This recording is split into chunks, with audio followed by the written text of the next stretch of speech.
Krishna is very tricky, as we know. So by the setting up of these schools and by training all the educated class like Bhaktivinod Thakur and Bhaktivinod Saraswati, even Srila Prabhupada went to the Scottish Churches College, what actually happened was the exact opposite, that all the educated class of Indians, the spiritual leaders of India, became very expert in English, and then they spread this Indian culture all over the world.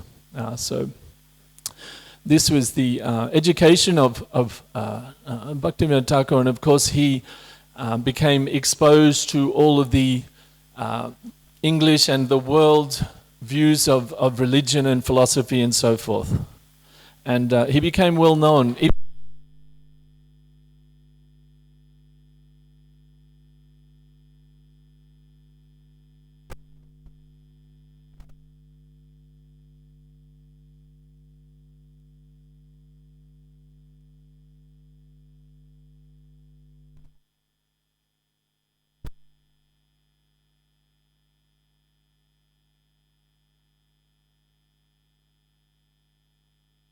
As I just said, including Western philosophers, and he acquired a deep appreciation for Christianity and actually preferred it to the impersonal versions of Hinduism, so prevalent at the time, especially they were called the Brahmo Society. But he very much preferred Christianity, even though, of course, the practices of Christianity and the philosophy is not so developed in terms of the identity of God. But still, he much preferred that to the impersonal idea, which he was very much. Philosophy is not so developed in terms of the identity of God, but still, he much preferred that to the impersonal idea, which he was very much against, and he really didn't appreciate that at all. We know Vivekananda and other very prominent impersonal spiritual teachers in the 19th century had propagated their philosophy, and this was very prevalent in India at the time. Of course it still is, but the Bhakti movement is becoming so much stronger now than it was back then. So he began to be recognized as a great scholar. He then took a job as an accountant for a sugar dealer, and while he was working in there, he purchased a big shipment for sugar, and the person he was purchasing from, he gave him a kickback of a bag of sugar. And Bhaktivinod Thakur was so moral and so honest, he said, "No, that's not right. We've only paid for that much. You can't give me any extra sugar." And the person that was actually selling it to him said, "You know what, I think you should be a teacher or something. I don't think you're very suited to be a businessman. You're too honest to get into business," right? So that, and he actually did. He became trained as a teacher, and he took a job as a teacher. Now, a lot of these things we're reading today, you can actually read. He has an autobiography, which is really incredible to read. But in that autobiography, he reads, "I developed a feeling for pure bhakti, but I did not begin to practice it. While I was at the school in Midnapur, so while he was a teacher there, he said, I would obtain and read books on the Vaishnava Dharma. There was a Jati Vaishnava Pandit at the school. I learned from talking to him how Chaitanya Mahaprabhu preached the Vaishnava Dharma in Bengal, and the history and teachings of Chaitanya were recorded in the book known as Chaitanya Charitamrita. I began to search, but I could not secure a copy of the Charitamrita. I had faith that by reading that book, I would achieve happiness, but Vaishnava books were not in print then." So we just see the incredible efforts of Srila Prabhupada, and from Bhaktivinod Thakur to Bhaktivedanta Saraswati to Srila Prabhupada, to widely distribute books about Vaishnava Dharma. That in these days, in the late 19th century, he couldn't find a single copy of Chaitanya Charitamrita.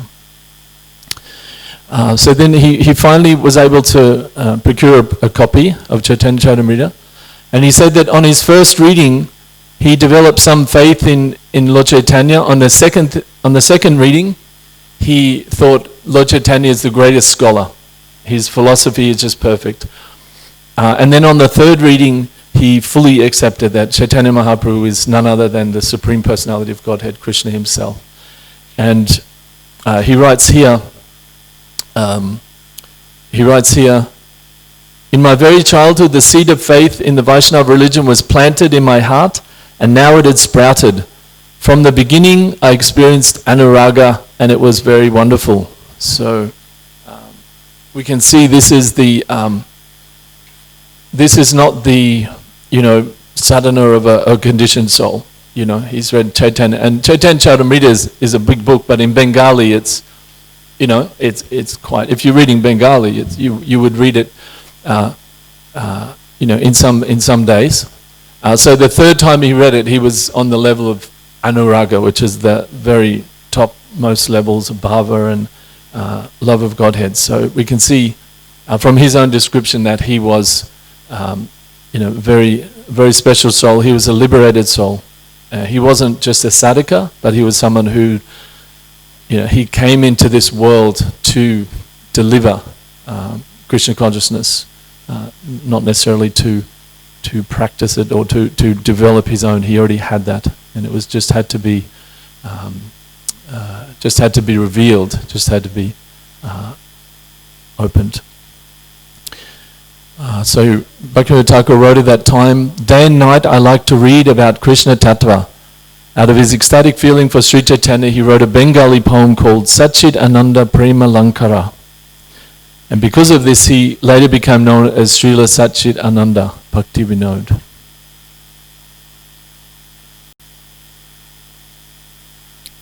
Today I've got, I think I gave this class last year, and I had a lot more about Bhaktivinod Thakur's life. So today I'd like to go a little less on his life. We'll do the basic story, but then talk more about his teachings, because his teachings are very, very wonderful and very important, obviously, but they're very unique.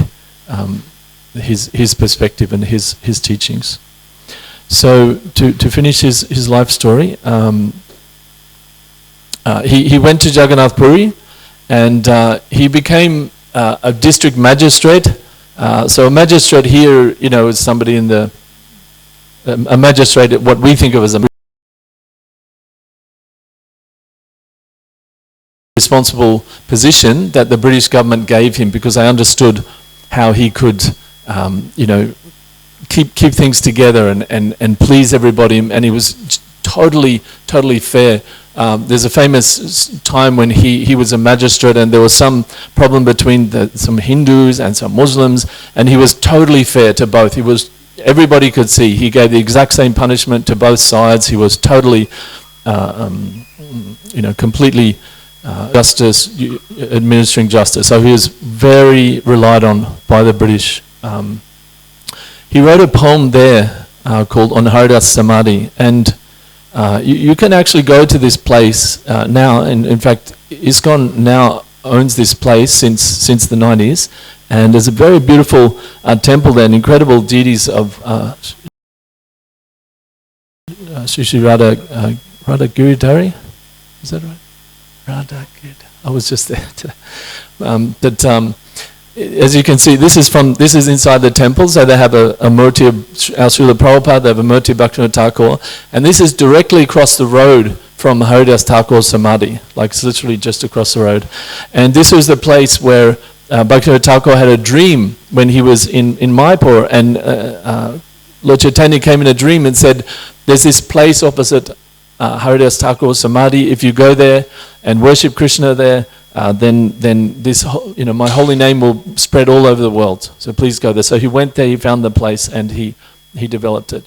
It's called a Bhakti Kuti. This is after he'd retired.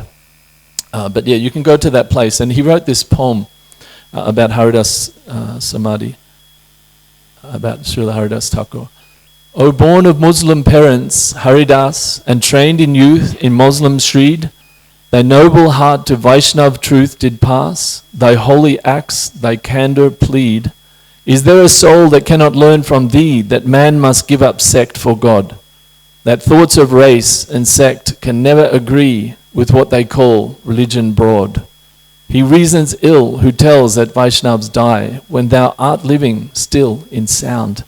The Vaishnavas die to live, and living try to spread a holy life around. So it's very It's a very famous, that 9th verse is very famous, but that whole poem is, very, the essence of Bhaktivinoda Thakur's teachings are very much this idea of the saragrahi. The sara means the essence, and grahi means to grasp. So rather than sectarian, religion, where someone's like, I do this ritual, and I do this ritual, and no, this is God. We worship God through this ritual, and then no, this is the way, and they fight, and all these things that go on, and it's still going on to this day, of course. So Sri Bhaktivinoda Thakur was very much into the idea. Well, not into the idea. He very much embodied the idea of this Saragrahi Vaishnava. Somebody, as he says here. Is there a soul that cannot learn from thee, from Haridas Thakur, that man must give up sect for God? So of course Haridas Thakur was born in a Muslim family, but then he took to the holy name because he didn't see any distinction. There is one God. How can there be two gods? No, there's God, the Supreme Lord. There's many demigods or sub-gods, but the Supreme Lord is one, right? And so he became the Namacharya of the Vaishnavas, right? Even though he became from the Muslim birth. So this is the glory of the movement of Sri Chaitanya Mahaprabhu, that it's there for everyone. In fact, sometimes it's said he's the savior of the most fallen. So by being, completely not having any culture, caste, anything, one can just fully surrender to Krishna, then that actually can be a qualification to embrace Lord Chaitanya's movement. So Bhaktivinoda Thakur was expressing this in many, many different ways. In Puri, he began really writing in earnest. He wrote an essay called To Love God, where he compares Vaishnavism to the commandments of Jesus Christ. To the inspired, however, more things and better and sublimer meanings appear beneath these holy words of the inspired Jesus. He teaches man to love God and not to know, infer, hate, or think of God. A very, very important point. Don't infer, don't hate, or don't think about God, but love God. Love God. He tells us that man in his absolute state is not the intellect or the body, but is the pure soul itself. The essence of the soul is wisdom, and its action is love, absolute. The absolute condition of man is his absolute relation to the deity in pure love. So that's the condition, the actual absolute, we would say, what is that? Jivara Srupa Krishnara Nityadas, Krishnara Tatasta Shakti. The actual Swarup or condition of the soul is pure love for the Supreme Lord, for the Supreme Soul. Love then alone is the religion of the soul and consequently of the whole man. Right? So love is the religion of the soul. Love of God is the essence of the soul. Not fighting about God, not trying to understand the technicalities and everything else. That can be a support, but the essential nature of the soul is to love God. This is the name of his this article, right? To love God. So you see an incredible just outpouring of writings that were coming at this time. Of course, Srila Bhaktivinoda Thakur was in the family life. He was a householder. He was married to Srimati Bhagavati Devi, who was also an exalted, liberated Vaishnavi, and served Krishna along with her husband for a whole life. And she and her husband would strictly allow only their children to eat prasadam, food cooked and offered to Lord Krishna. In total, they had 13 children. That was pretty normal back in the day. Even in Australia, look down, if you do the family trees, like, 100 years ago, like 6, 7 kids, 8 kids, but 3 of them had died. Like it was quite common. Before the 60s, we know what happened in the 60s. Medical intervention of stopping the natural reproductive process. Anyway, that's for another time. But Bhaktivinoda Thakur had he actually had 14, but one of the children did pass when they were very, very young. So this is some of his family. I think there's 10 of his kids here, his children. So one of his children, Bimala Prasad, became the renowned Vaishnava Acharya, Srila Bhaktisiddhanta Saraswati Thakur, the spiritual master of Srila A.C. Bhaktivedanta Swami Prabhupada. And Srila Prabhupada spoke this in his Vyasa Puja address in London in 1973. Just like Bhaktivinod Thakur, he was a grihasta, magistrate, government servant, but he has worked so much for Lord Chaitanya Mahaprabhu in writing books. Not only writing books, but also begetting a child like Bhaktisiddhanta Saraswati Goswami Maharaj, my spiritual master. So that is grihasta. They should produce children like Bhaktisiddhanta Saraswati Goswami Maharaj. Because we want big stalwart men to preach this Krishna consciousness movement. Jai Srila Prabhupada ki. And Srila Bhaktivinoda Thakur was really a leader in every way. As I mentioned before, in addition to his court duties, he was also put in charge of the whole Puri temple, reforming the temple. Even to this day, many of the processes of offering, doing the offerings at regulated time, there were many things he actually reformed in the administration of the Puri temple itself. Of course, later he returned to Nadia, where he was a magistrate for the entire region, and he was so valued by the British government that they built a separate railway line from his house to the court in Krishnagar. And you can go there. Did you go to Bhaktivinoda Thakur's house? Yeah. Did you see the little railway in front? It's not there anymore? Since when? 5 years. Oh, that's a real loss. You used to be able to go and you would see the railway line that came all the way from Krishnanagar up to his house. It's just sitting there, but you can see a very narrow track. But you can see how valued he was. That the British government built, you can imagine, like nowadays, there'd probably be uproar all over the, you know, everybody would be up in arms. But imagine them building a separate railway track just for some government official because they were so important. Anyway, that was the main mode of transport at that time. Of course, they didn't have so many cars and things. But it goes to show, Bhaktivinoda Thakur wasn't just, you know, someone sitting around sort of doing nothing and just, you know, writing some book, something. He was, in his own time, he was very super influential. Right? Really can't understand how influential he was just in the worldly, just in his worldly job, in his as a magistrate and in working with the government and so forth. If you read his autobiography, many times he's saying, you know, this governor of Madras, he was trying to get me to come there, but then the other one, but I had this other one, he wanted me, you know, he was really in demand because of his ability to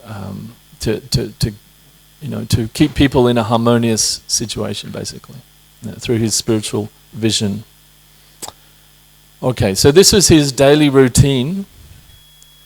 So from 8 p.m. to 10 p.m. he would rest for 2 hours. From 10 p.m. to 4 a.m. he would write his books. So we'll see in a moment how many books he wrote, but you know, it's just inconceivable. If you try to write a book, it's just like it's a huge thing. And he wrote, anyway, we'll see in a minute, like 100 plus books. But this is how he did it. He would spend all night while everybody else was sleeping. He would be writing his books. From 4 to 4:30, he would take half an hour rest. He would chant japa from 4:30 to 7, correspondence, study shastra from 7:30 to 9:30, take bath at 9:30 to 10, have some prasadam. He used to, I think it was like 1 cup of milk, a quarter of milk, and 3 chapatis. That was sort of what he would eat. And then from 10 to 1 he would be at court. He would come home for an hour and then do court duties again from 2 to 5. From 5 to 7 he would be translating scriptures into Bengali. And of course he was heading up all the preaching, the distribution of Krishna consciousness throughout Bengal at that time. So he would translate all his shastras into Bengali. And from 7 to 8 he would, you know, take prasadam, have a bath and go on again. Rest for 2 hours and then get up and write. So this was his daily routine. Something to meditate on of how, I think Rupa Goswami's, is it Nectar of Instruction, one verse there about how an exalted Vaishnava, one of the symptoms is they don't like to waste time. Right? They don't like to waste time and just do whatever. They want to be doing something active in Krishna service. So, incredible example. And this is the list of books, publications of Srila Bhaktivinod Thakur.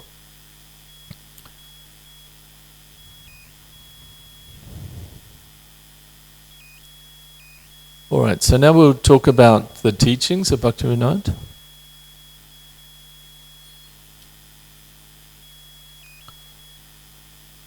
If there is dirt on the body, it cannot be cleansed by scrubbing it with more dirt. Material activities are dirt, so how can they cleanse our contamination? The state of pure goodness is awakened by the process of devotional service. Okay, so let's point that. Material contamination, how can that be changed by more material activities? How can we ultimately affect our karmic problems, our sinful reactions by doing other material activities? Only spiritual activities can actually cleanse the heart. The process of devotional service, the processes of devotional service are divided into two. These are direct or primary devotional service in the form of hearing and chanting, and the indirect or secondary devotional service in the form of performing selfless activities for Krishna's pleasure. The vow to satisfy Lord Hari by following Varnashram Dharma is the indirect or the secondary process of devotional service. So we can see the Vaishnava religion, in contrast to impersonalism, basically impersonalism just does this indirect or secondary process. They just basically have the processes of following Varnashram, being, sannyas, being studying scriptures and doing yoga postures and regulating the breathing, all these different things, but they don't have the direct devotional service. They don't have chanting the holy name of the Lord. They may chant the holy name, but it's more as a sort of a yogic elevation for them. It's not actually an eternal connection. So the Vaishnava, the Bhakti Yoga is very different. That the chanting of the holy name, the direct connection with Krishna is the primary process, and all other processes become secondary. So the process of, as Bhaktivinoda Thakur says here in Harinam Chintamani, following the Varnashram, being a brahmachari, being a grihastha, being a vanaprastha, being a sannyasi, being a brahmana, being a kshatriya, being a vaishya, being a shudra, all of these things are secondary. They're not unimportant, they shouldn't be neglected, but they are indirect and they're secondary. So why they're secondary? Because the primary process is chanting the holy name, direct connection with the Lord. And so we can see here, for the Vaishnavas, whether somebody is in this ashram or that ashram, or whatever their situation is, it's noted, but it's secondary. And of course, as practitioners of Bhakti Yoga, we have to keep this in mind, that the Varnashram things are always secondary. They're a support for the primary. If we think that, I'm being such a great grihastha and looking after my kids perfectly and earning so much money, I'm being such a great brahmachari, I'm so whatever, we're really focusing on the secondary thing, which we need to take care of, that has to be done. But if we forget that the actual primary process is direct connection with Krishna through his holy name, that's in real time, right? The other things are always a support. And of course, this is it explained in Isha verse 11 in more detail, that those secondary things, the best they can do is get us sort of liberated from the bad karmas of the material world. But to enter into the spiritual world, only the direct process, only the direct hearing and chanting of the Lord. So devotees have this proper, perspective that the devotional service is going on two tracks. It's going on in two tracks, the direct and the indirect. This is also mentioned in the fourth of the Srimad Bhagavatam seed slokas as well. The same point that one should worship the Lord in all times and all places, both directly and indirectly. One has to do both of these things. And oftentimes, even just a couple of days ago in the Krishna Pad giving classes, talking to the newer devotees in Krishna consciousness, and often this comes in our mind, like, should I be doing this or should I be doing that?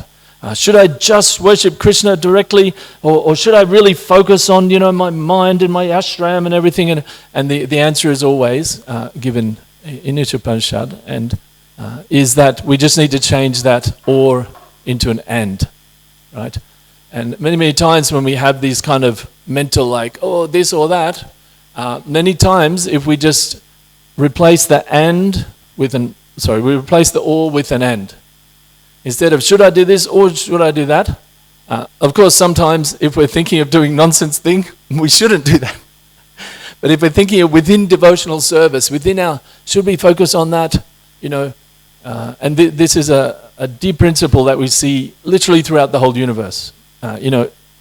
Even in relationship, we get sometimes in counseling, we see people like, should I just focus on myself and just do my own plans?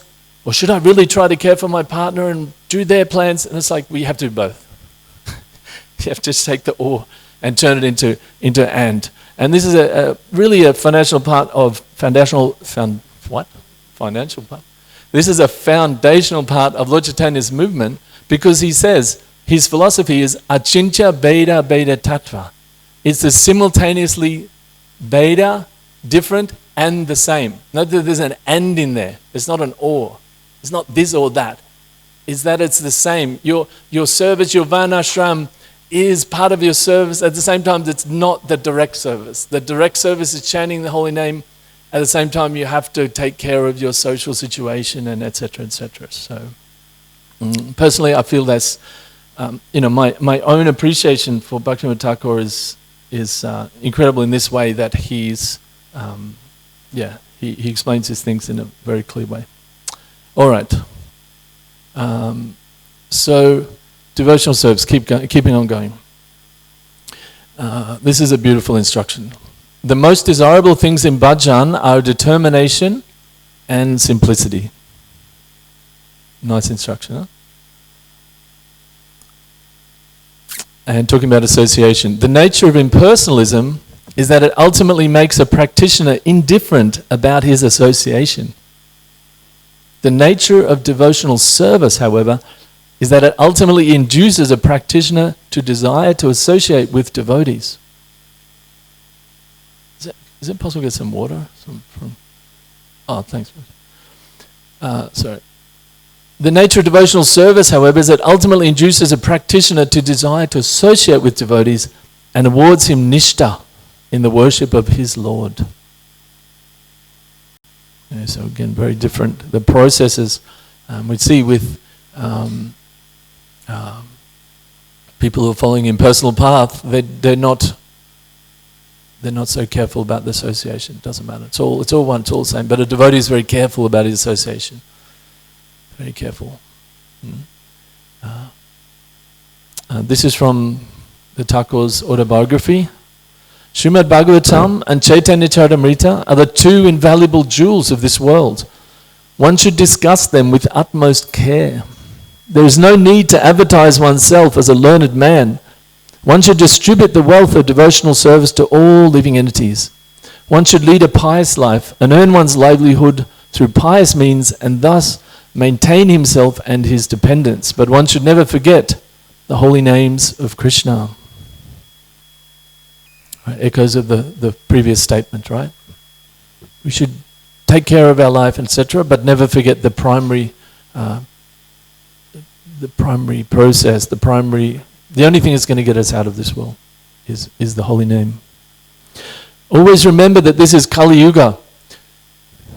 In order to create impediments in one's cultivation of devotional service, Kali invents many sinful means. Kali has no control. What you do, however, when following the instructions and prescriptions of Mahaprabhu, right, the great teacher, the great physician Mahaprabhu, when you follow the instructions and the prescriptions of the physician, then you can remain in health. Thanks so much. Thank you. Vaidhi Bhakti. Now, sometimes it's presented by some streams of Vaishnavas.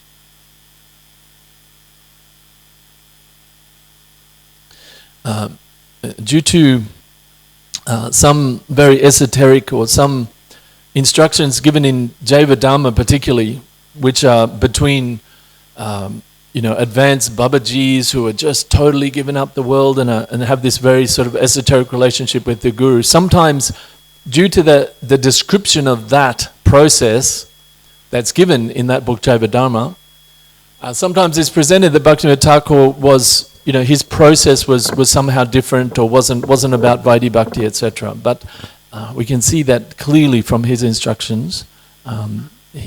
This is the very clear instruction, as given, of course, by all our acharyas, by Rupa Goswami, and he wrote extensively on this.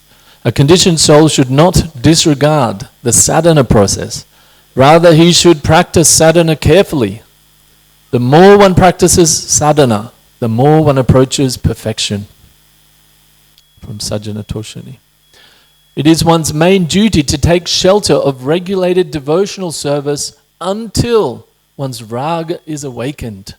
Until one really has not just a shadow attachment, but one really is so completely, in pure love of God, that one pure attachment for Krishna is extremely strong. And it's a very high level of bhakti. Until one is on that level, the main duty, he's saying, is to take shelter of regulated devotional service.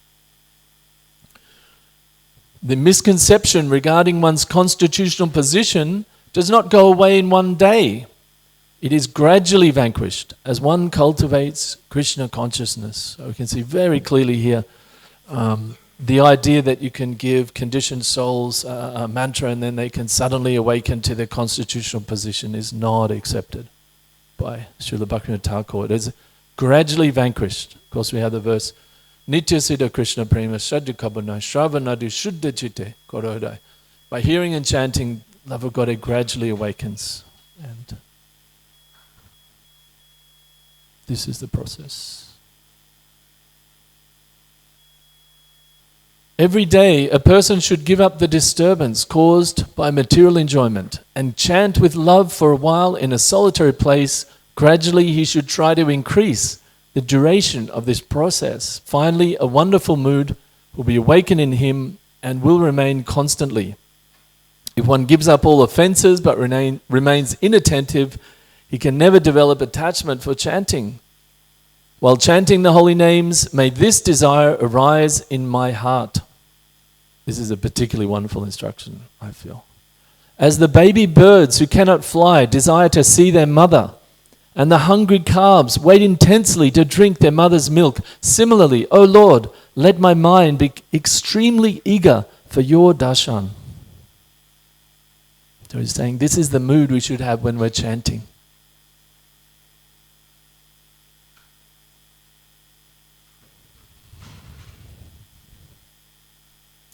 The chanting of the holy names must be constant. One should be careful that while chanting the holy names, no sensual activities create obstacles. So when we're chanting, he's saying you should be constantly chanting. We should be careful not to have other things come in. We should be able to just chant the holy name and just focus on that. Of course, if we have children, that generally means we need to wake up before them. Because the holy name can be categorized into two types. This is a very important instruction here. Principal and secondary. By taking shelter of the principal names of the Lord, the jiva obtains the essence of spiritual life. These names describe his transcendental pastimes such as Govinda, Gopal, Ram, Sri Nanda Nandana, Radhanath, etc. They're the principal names. The secondary names, such as the Creator, Supersoul, Brahman, etc., right? Include, Allah, the Great One, or or God, the Supreme Controller, the Omniscient, all of these names. All of these names characterize the Lord's affiliation with material nature and are invoked by those wanting fruitive activities and empirical knowledge. Only the Lord's primary names can awaken love of Godhead and entrance into the spiritual world. Important point here is that these secondary names, as Bhaktivinod Thakur was saying, they characterize his affiliation with material nature. He's the boss of material nature. He's the one who knows the material nature. He's the one who controls material nature. He's omniscient, omnipotent, all these things. Of what? Of the material world, right? So if we worship God in that way, we're only worshiping him in our world, in our reality. But the primary names, Govinda Gopal, is worshiping God in his reality, worshiping God where he lives. We want to go and be part of his world. We're not asking him to become part of our world. We're not saying, give us this day our daily bread. We're saying, can I come to your holy land and ecstatically offer you these transcendental treats and wonderful things so that you're pleased and my heart sings in loving devotion, service to God. Very, very different. Anatta Nivriti.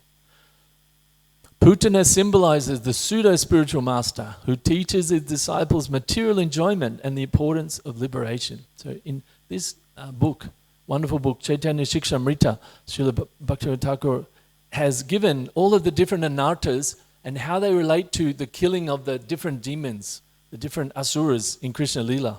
It's wonderful. I've just given a few examples here. So Kali's chastisement removes pride, cheating, cruelty, the propensity to harm others, and the lack of compassion for other living entities.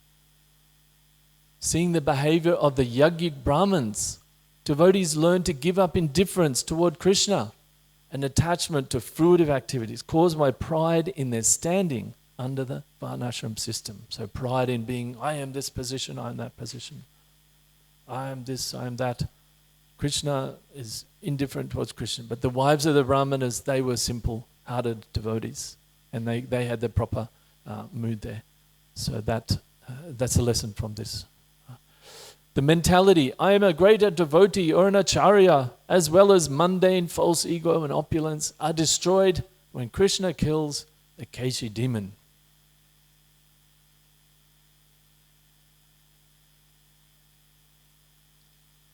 Difficult to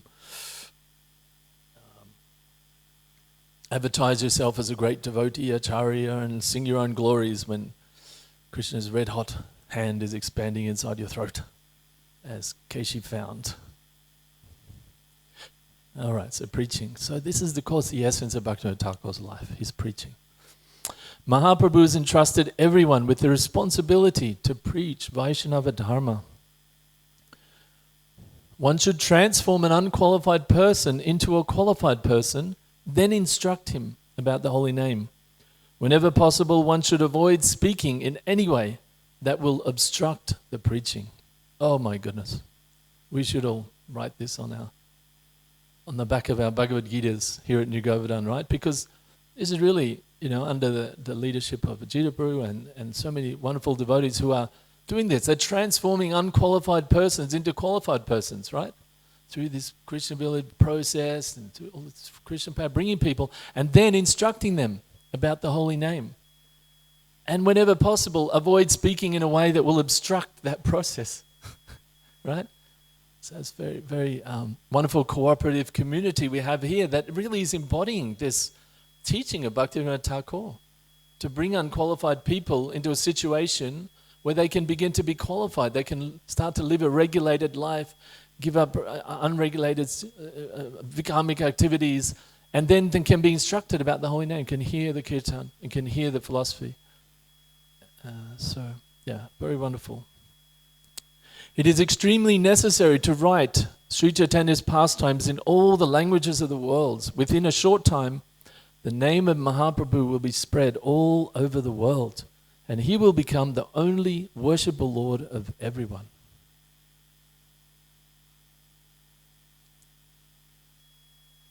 There's a little note on association. I think we're almost there, so we've got a few more.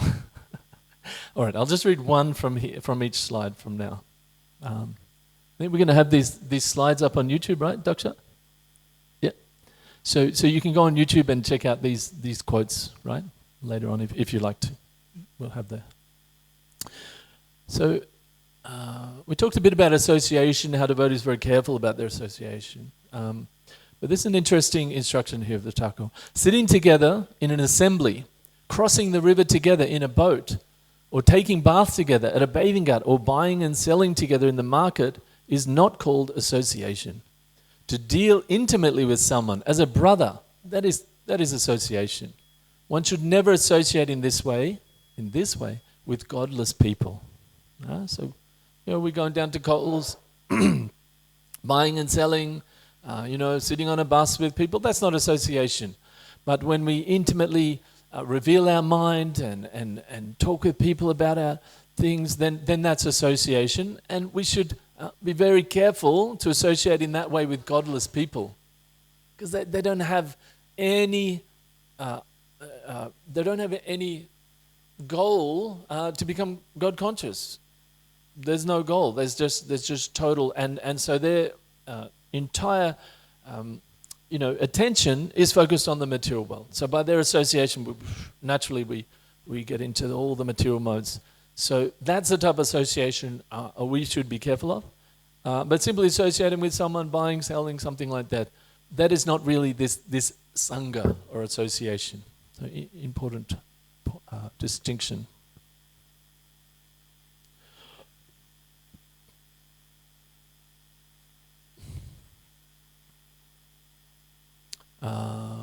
A Vaishnava, whether a household or renunciant, desires only transcendental happiness.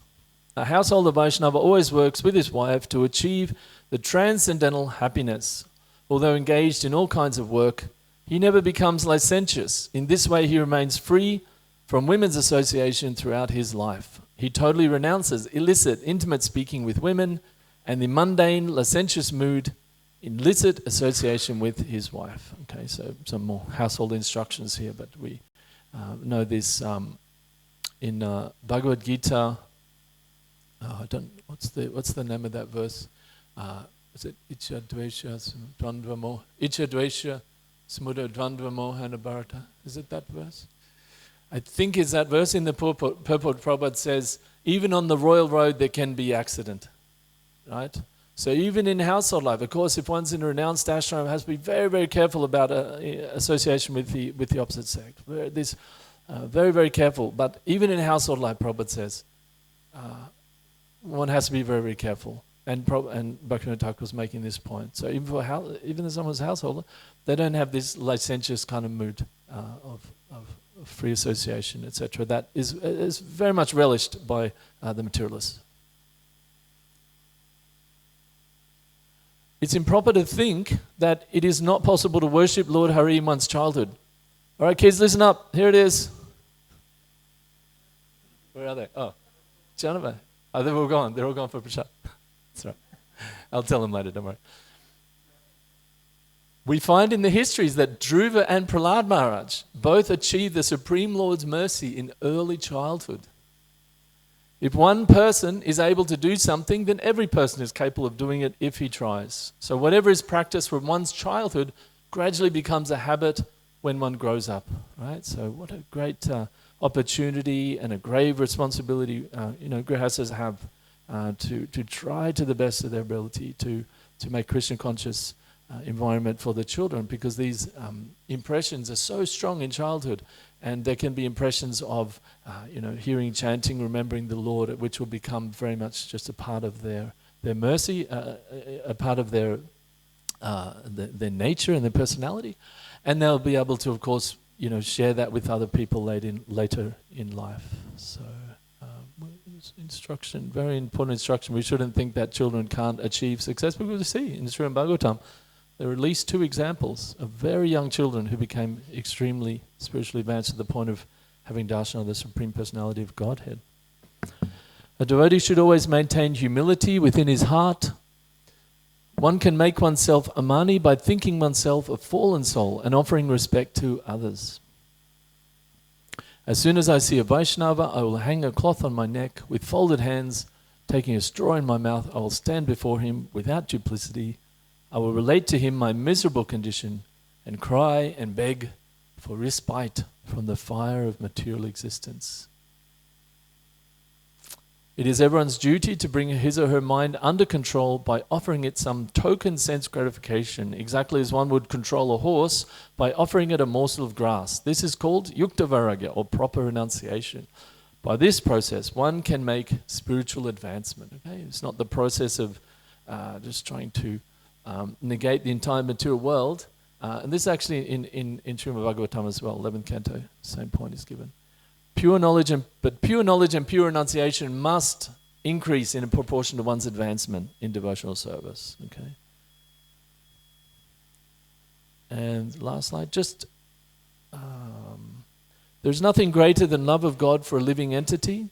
Liberation is temporary, and when compared to love of God, insignificant. If love of God awakens while we are still connected to matter, we will find that we no longer appreciate our connection with matter. For a loving devotee, this material world appears as Vaikuntha. So, Jai Shri Bhaktivinod Thakur Mahashaya Ki Jai. Is there any quick question? Yes, Padmaji. Hare Krishna. Thank you for such a wonderful class, Prabhu. Very much appreciated. So in the first half of your class, you were speaking about, engaging in chanting the holy names as a contrast, as being the primary process, and the secondary process are the ashram and the varna as supporting processes.